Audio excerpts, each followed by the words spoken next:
পরাণগঞ্জে ২০ শয্যা বিশিষ্ট হাসপাতাল বিএমপি নির্মাণ করায় যেন কাল হয়ে দাঁড়িয়েছে চরাঞ্চলবাসীর। ময়মনসিংহ জেলা প্রতিনিধি সাখাওয়াত হোসেন তুষারের পাঠানো তথ্য চেয়ে থাকছে বিস্তারিত।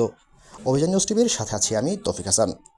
২০০১ সালে বিএনপি সরকার ক্ষমতায় এসে পরাণগঞ্জ ইউনিয়নে ২০ শয্যা বিশিষ্ট হাসপাতাল নির্মাণ করে। কিছুদিন পর বিএনপি সরকারের সময় শেষ হলে আসে আওয়ামী সরকার। বিএনপি সরকার এই হাসপাতাল করার কারণে তা বন্ধ করে দিয়ে হাসপাতালের সকল যন্ত্রাংশ অন্যত্র বিক্রি করে দেয় আওয়ামী লীগের সংসদ সদস্য ক্যাপ্টেন মুজিব। পরাণগঞ্জবাসীর স্বপ্ন ছারখার করে দেয় আওয়ামী সরকার।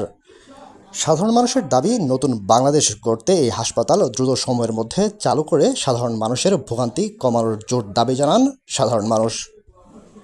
সকল যন্ত্রাংশ তিনি তার নেতৃত্বে সকল যন্ত্রাংশগুলি খুলে নিয়ে স্থানান্তর করে অন্য জায়গায় নিয়ে যাওয়া সেবা থেকে বঞ্চিত।